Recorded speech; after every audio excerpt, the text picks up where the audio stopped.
an iron bar with Young's modulus 10 to the power 11 Newton per meter square. Alpha is given, 1 meter is the length.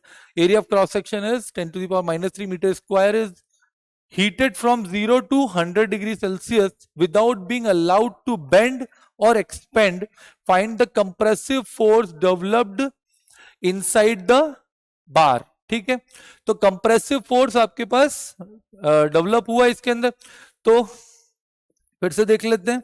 हमारे पास फिर से formula होता है Y F L upon A delta L. On simplifying तो आपको क्या करना है, फोर्स कैलकुलेट करना है. तो Y A delta L upon L, force compressive है. तो अब आप वैल्यूज को जब पुट कर रहे हैं इसके अंदर, तो y comes out to be 10 to the power 11 into area of cross section is 10 to the power minus 3. Change in length is nothing but 1 into alpha delta t.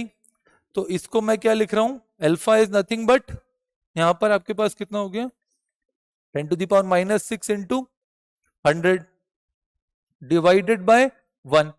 तो जब आप इसको कैलकुलेट कर रहे हैं, पूरी चीजों को काट पीट रहे हैं, तो you are getting F comes out to be और 10 to the power 4 newton. Simple सी बात है, जिसको कैंसिल हो जाएगा यहाँ पे. अब ये वो फोर्स है जो कि कंप्रेसिव तरीके से लगेगा, उसको एक्सपेंड नहीं करने देना, यानी कि ऑपोजिट डायरेक्शन में. ऑल्दो यहाँ पर आप हीट वगैरह भी दे रहे हैं इसके अंदर, तो भी हम क्या कंसिडर करेंगे कि उसके अंदर फोर्स कंप्रेसिव फोर्स, और वो फोर्स का मैग्नीट्यूड कितना हो जाता है 10 टू द पावर 4 न्यूटन आपके पास हो जाता है. चलिए